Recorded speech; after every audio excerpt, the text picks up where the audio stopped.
Good day po mga boss. So lang i-share sa inyo yung na-experience ko sa paggamit nitong branded na Motowolf mobile phone holder with cellphone charger. Ito makikita nyo, pwede siya sa bike. Ayan. Ito yung box nya. Hindi ko alam kung anong version to. Ayan. Dito pa yung barcode dito. Ito yung nabili ko sa may 10 Avenue. 10 Avenue corner along 10 Avenue corner Rizal Avenue. Ayan, wala nang laman kasi nandito na siya, kinabit ko na siya. Ito siya mga boss. Yun, after 10 days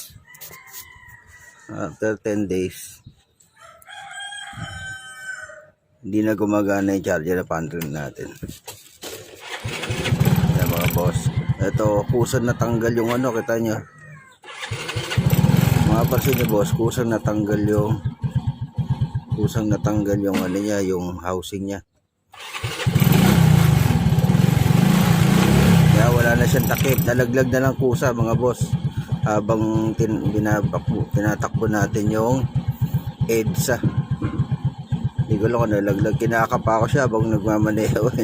Sabi ko parang wala na. Yung USB port niya wala nang housing.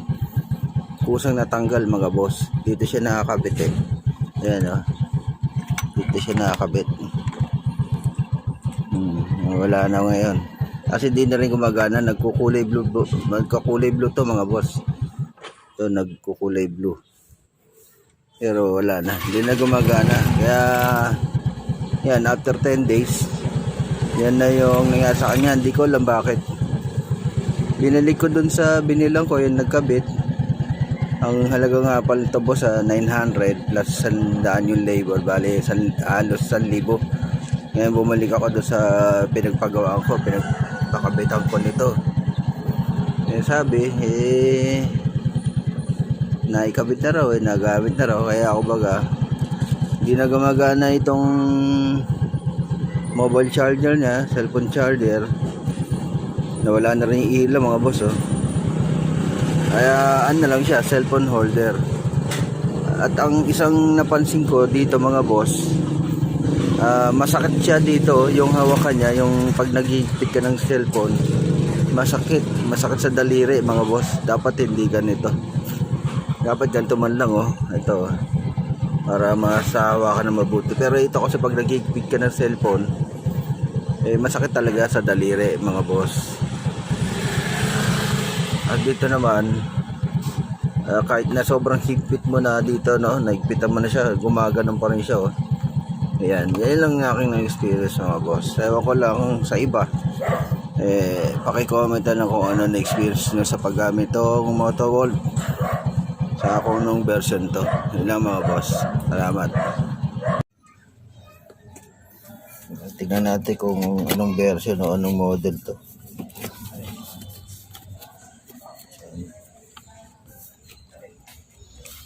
Ito. Ayan.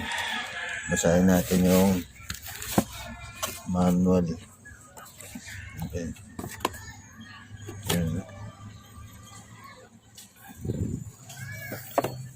Ayan yung manual mga boss. Ito. Yun lang inchik siya mga boss. Ayan sa kabila.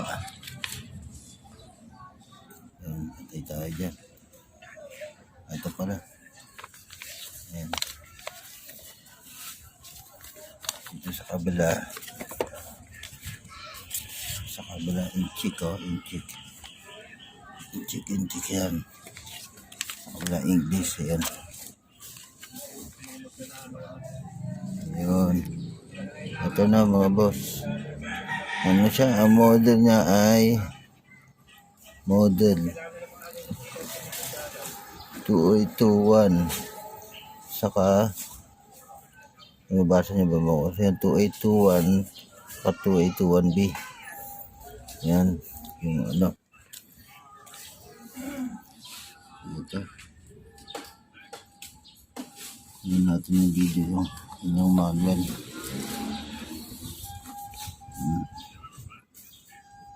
Ito.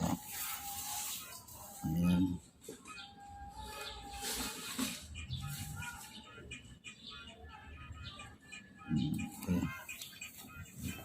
Okay. Ito raw yung 2821. Kasi ito naman yung